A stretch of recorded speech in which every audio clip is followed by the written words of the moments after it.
तो आज हम लोग स्टार्ट करने वाले हैं ह्यूमरस। ठीक है, इंट्रोडक्शन क्या है? The humerus is a long bone of the upper arm extending from the shoulder to the elbow. Humerus जो की है लॉन्ग बोन है, वो भी अपर आर्म की कहाँ से?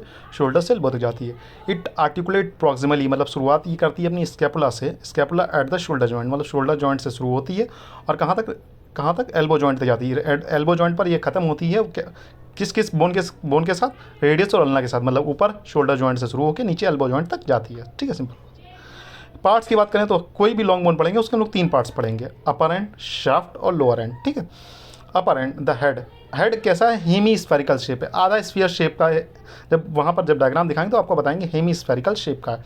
डायरेक्टेड मीडियली, मतलब मीडियल की साइड और डायरेक्टेड होगा, मतलब हेड किधर साइड होगा? मीडियल साइड में होगा। ठीक है, and superiorly fit into the glenoid cavity, superiorly ऊपर की ओर होगा। ठीक है, आगे मतलब मीडियल की साइड होगा और ऊपर की ओर होगा। ठीक है, और ग्लिनोइड कैविटी में जाके फिक्स होगा। ठीक है, anatomical neck, oblique group separating head from the tubercles, मतलब एनाटॉमिकल नेक वो नेक होती है जो हेड को बाकी ऊपर वाले पार्ट से अलग करती है। ठीक है, अब बात करेंगे हम लोग हेड एनाटॉमिकल नेक के बाद आती है सर्जिकल नेक। सर्जिकल नेक क्या होती है? यहाँ पर नहीं लिखा हुआ है, वो भी होती है।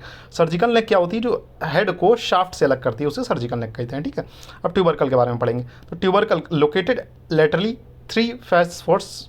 देखो, ग्रेटर ट्यूबरकल कहाँ पर है? लेटरल साइड में है। ठीक है, इसमें तीन मसल्स लगी हैं, सुप्रास्पाइनेटस, इंफ्रास्पाइनेटस और टेरिस माइनर। ठीक है, लेसर ट्यूबरकल कहाँ? ये लेटरल साइड था, ये एंट्रीली प्लेस्ड है। इसमें कौन सी मसल लगी हुई है? सब स्कैपुलरिस मसल लगी हुई है, एंट्रीली प्लेस्ड फॉर सब scapularis muscle. Inter tubercle circus, मतलब इन दोनों के बीच में गड्ढा सा होगा, गड्ढा नुमा आकार का होगा। जब बोन देखोगे तो पता लगेगा। तो lodges the long head of biceps tendon and latissimus dorsi insertion. यहाँ पर लॉन्ग हेड ऑफ बाइसेप्स का, long heads of bicep brachii का टेंडन लगा होगा और लेटिसमस डोर्साई का इंसर्शन यहाँ पर होगा। ठीक है, मतलब लेटिसमस डोर्साई यहाँ के खत्म होगी। ठीक है, शाफ्ट की बात करें, अब सेकंड पार्ट हम लोग शाफ्ट की बात करते हैं। तो शाफ्ट क्या है? Shaft circular in upper part and triangular in lower part. ऊपर वाला अगर भाग देखेंगे शाफ्ट का तो ऊपर वाला सर्कुलर पार्ट में होगा, नीचे वाला जो भाग देंगे वो ट्रायंगुलर पार्ट में होगा। ट्रायंगुलर पार्ट फिर medial supracondylar, lateral supracondylar range बनाएगा। ठीक है, ट्रायंगुलर मतलब त्रिकोण आकार की होगी। ठीक है, बॉर्डर्स की बात करें, अगर बॉर्डर्स, इसमें 3 बॉर्डर्स हम लोग बात करेंगे, एंटीरियर, मीडियल और लैटरल बॉर्डर की बात करें। सरफेसेस की बात करें तो सरफेसेस भी 3 होंगे। एंटीरियर बॉर्डर हो गया तो एंटीरियो लैटरल सरफेस, फिर एंटीरियो मीडियल सरफेस, फिर पोस्टीरियर सरफेस। ठीक है, तो posterior surface contain a radial group for radial nerve and profunda brachial artery. तो सीधे पीछे वाले में क्या है? पीछे वाले में रेडियल नर्व है। ठीक है, पीछे वाला जो सरफेस है उसमें क्या है? रेडियल नर्व है। सिंपल इतना याद रखें कि पीछे वाले सरफेस में रेडियल नर्व है। लोअर एंड की बात करें तो लोअर एंड में हम लोग कॉन्डाइल्स और एपीकॉन्डाइल्स के बारे में बात करें। तो medial epicondyle project medially for the common flexor origin, कहाँ पर है? मीडियल साइड में, और यहाँ पर क्या है? कॉमन फ्लेक्सर ओरिजिन की मसल्स निकलती हैं। Lateral epicondyle smaller for common extensor muscle. देखो, मीडियल में क्या? कॉमन फ्लेक्शन मसल का ओरिजिन है, और लेटरल वाले में क्या? कॉमन एक्सटेंशन का ओरिजिन है। तो एम एफ याद कर सकते हैं और एल ई याद कर सकते हैं। एम एफ और L E, M F L E ऐसे याद कर सकते हैं। ठीक है, trochlea articulates with ulna. Trochlea किसके साथ आर्टिकुलेट कर ली? अल्ना के साथ। ट्रोक्लिया क्या? डमरू जैसा आकार का कुछ शेप होगा, जब आप बोन को दिखाएंगे तो बताएंगे डमरू जैसा आकार, शंकर जी के डमरू की तरह आकार का होता है, उसे ट्रोक्लिया कहते हैं। ठीक, ये किसके साथ करती है? अल्ना के हेड के साथ। ठीक, capitulum articulates with the head of radius. ये ट्रोक्लियन नॉच ऑफ अल्ना के साथ आर्टिकुलेट करेगी। कैपिटलम जो होगी वो आर्टिकुलेट करेगी हेड ऑफ रेडियस के साथ। ठीक है, coronoid fossa receive the coronoid process of ulna in the flexion. ये जब हम लोग हाथ को फ्लेक्शन करते हैं, फ्लेक्शन करते हैं, तो ये रिसीव करता है उसका कोरोनॉइड प्रोसेस ऑफ अल्ना को। ठीक है, रेडियल फोसा की बात करेंगे तो radial fossa receives the head of radius in flexion. देखो, अगर हम लोग बात करें अल्ना का फ्लेक्शन करेंगे तो कोरोनॉइड फोसा उसे रिसीव करेगा। रेडियल फोसा जब हम लोग फ्लेक्शन करेंगे तो रेडियल हेड को, रेडियस के हेड को, ठीक है, ये करेगा। Olecranon fossa receive olecranon of ulna in extension, मतलब जब एक्सटेंशन करेंगे तो ओलिकरन ऑफ अल्ना, मतलब अल्ना के ओलिकरन को रिसीव करेगा। तो अल्ना के 2 हैं और रेडियस का 1 है। रेडियल तो वैसे भी याद है, रेडियल फोसा मतलब रेडियस को फ्लेक्शन में करेगा।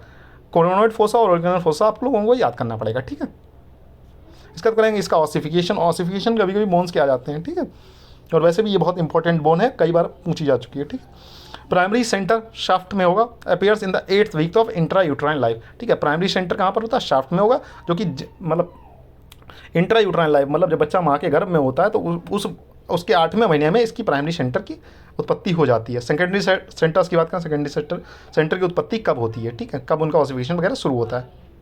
तो हेड फर्स्ट ईयर में, ग्रेटर ट्यूबरकल तीसरे ईयर में, लेसर ट्यूबरकल फिफ्थ ईयर में, कैपिटुलम फर्स्ट ईयर में, ट्रोक्लिया 9 ईयर में और मीडियल एपिकोंडाइल 5वें ईयर में ऑसिफिकेशन स्टार्ट हो जाता है, ठीक है। उसका मतलब लेटरल एपिकोंडाइल 11वें ईयर में। Fusion sequence of all centre, मतलब सारे सेंटर का फ्यूजन कब हो जाता है 20 ईयर्स में। तो इन्हें आप सीरियल वाइज अगर अरेंज कर लेंगे कि पहले साल में कौन सी, तीसरे साल में कौन सी, जैसे हेड पहले साल में है, कैपिटुलम भी पहले साल में है, ग्रेटर ट्यूबरकल तीसरे साल में, लेसर ट्यूबरकल 5वें साल में है, फिर उसके बाद मीडियल एपिकोंडाइल 5वें साल है, ट्रोक्लिया 9वें साल में और उसके बाद लेटरल एपिकोंडाइल जो 11वें साल में, और सबका फ्यूजन कब हो रहा है 20 ईयर्स में। तो ये 5-6 पॉइंट है, तो आप एक साथ में सारे लिख लेंगे, ठीक है। ऑसिफिकेशन कभी भी अलग से भी 5 नंबर में पूछ लेता है, ठीक है। मसल अटैचमेंट्स की बात कर ली तो मसल अटैचमेंट वहीं बता दी थी हम लोग कि ग्रेटर ट्यूबरकल में लगी हुई है SIT, मतलब सुप्रास्पाइनेटस, इंफ्रास्पाइनेटस और टेरिस माइनर लगी हुई है, ठीक है। और लेसर ट्यूबरकल में लगी है सब स्कैपुलरिस मसल लगी हुई है, डेल्टॉइड ट्यूब्रोसिटी जो हमने बात की थी, डेल्टॉइड ट्यूब्रोसिटी में डेल्टॉइड मसल लगी हुई है, ठीक है। 5 मसल्स का अटैचमेंट वहाँ खत्म हो गए, ठीक है, वहीं पर पढ़ा दिया, तो यहाँ पर लिखने की कोई जरूरत नहीं है। आर्टेरियल सप्लाई की बात करें तो आर्टेरियल सप्लाई में nutrient artery from the brachial artery, nutrient artery मतलब जो इसे पोषक तत्व देगी वो ब्रेकियल आर्टरी से आ रही है, ठीक है। Posterior branches of profunda brachii and circumflex humeral artery, यहाँ पर पेरिस्ट्रल ब्रांचेस मतलब बाकी ब्रांचेस जो आ रही हैं वो प्रोफंडल ब्रेकाई की आ रही हैं और सर्कमफ्लेक्स ह्यूमरल आर्टरी की ब्रांचेस इनमें आ रही हैं, ठीक है। Nerve relations important for viva, ठीक है। नर्व रिलेशंस या नर्व में एक्सिलरी नर्व जो होती है वो अराउंड सर्जिकल नेक के अराउंड चलती है, ठीक है। रेडियल नर्व की बात करें तो स्पाइरल ग्रूव में चलती है, तो रेडियल स्पाइरल ग्रूव आपको बताया था, वहाँ पर रेडियल नर्व चल रही थी, रेडियल फोसा वगैरह बताया था, ठीक है। Ulnar nerve behind medial epicondyle, medial epicondyle के जस्ट पीछे चलती है हमारी अल्नर नर्व, ठीक है। मीडियल नर्व, ठीक है, crosses the anterior to the distal humerus, humerus को एंटीरियर से डिस्टल की ओर पास करती है, ठीक है।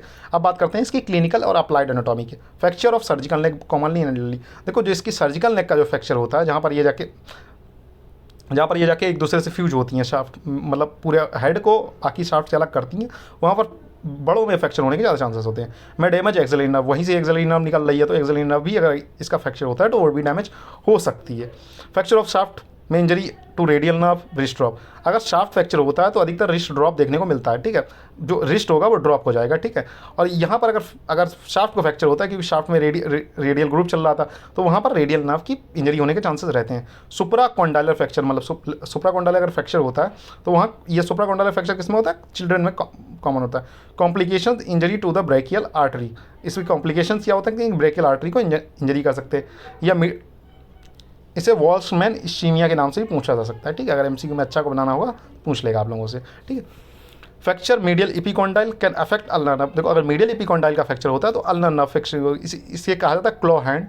ऑसिफिकेशन का इंपॉर्टेंट फॉर एज एक्सट्रीमेंट, देखो ऑसिफिकेशन का इंपॉर्टेंस क्या है, ऑसिफिकेशन जब हमने पढ़ा था तो ऑसिफिकेशन का यहाँ पर इंपॉर्टेंस बता दिया कि एज एक्सटीमेशन, अगर सारी बोन्स फ्यूज हो गई हैं तो तुम्हें कोई शब्द मिला है सारी बोन्स फ्यूज हो गई तो अगर सारी बोन्स फ्यूज होंगी तो उसकी एज 20+ होगी।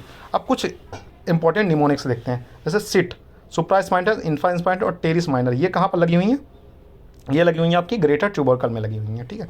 नर्व्स एट ह्यूमरस, ह्यूमरस पर कौन कौन सी नर्व लगी हुई हैं, कैसे याद करो, ARMU करके याद करोगे। कौन कौन सी, एक्सिलरी सर्जिकल नेक पर लगी है, रेडियल ग्रुप पे लगी हुई है, मीडियल पे डिस्टल एंटीरियर पे लगी हुई है, अल्नर मीडियल नर्व कहाँ पर लगी है, डिस्टल एंटीरियर पर लगी हुई है, अल्नर मीडियल एपिकोंडाइल पर लगी हुई है, ठीक है। इसका डायग्राम से देखते हैं, ठीक है। हेड जो है वो देखिए हिस्पेरिकल शेप का, फिर एनाटॉमिकल नेक थोड़ा ऊपर है, उसके जस्ट नीचे है सर्जिकल नेक, ठीक है। फिर ग्रेटर ट्यूबरकल, ये जो उठा हुआ पार्ट लग रहा है ग्रेटर ट्यूबरकल है। इंटर ट्यूबरकल सर्कस जो बीच में गड्ढा सा दिख रहा है वो इंटर ट्यूबरकल सर्कस है, ठीक है। ये बीच में जो ग्रुप गड्ढा सा दिख रहा है, ठीक है, हैंड ड्रॉन डायग्राम है तो इसमें सही से नहीं दिखेगा, जब आप बोन देखेंगे तो वहाँ पर एक गड्ढा सा दिखेगा, ठीक है। 2 ट्यूबरकल के बीच में जो जगह दिखेगी आपको उसे इंटर ट्यूबरकल सर्कस कहते हैं, ठीक है। जो यहाँ पर दिख रहा है उसे रेडियल ग्रुप कहते हैं। नीचे आप देख रहे होंगे इसके पीछे पार्ट में होता है ऑल, इसके जो बोन के जब पीछे देखेंगे तो पीछे क्या होगा, ऑलिक्रेनल फोसा होगा, ठीक है। आगे क्या होगा, इसके ट्रोकिलिया के जस्ट ऊपर होगा रेडियल फोसा, ठीक है। इधर साइड मीडियल एपिकोंडाइल, इधर से लैटरल एपिकोंडाइल, फिर lateral middle epicondyle, lateral epicondyle, ठीक है। उसके ऊपर जो ये रिज जैसा होगा, रिज जैसा आकार का होगा तो इसे कहते हैं मिडिल एपिकोंडाइल, और मीडियल एपिकोंडाइल रिज, इधर साइड लैटरल साइड में क्या होगा, लैटरल एपिकोंडाइल रिज, ठीक है बच्चों।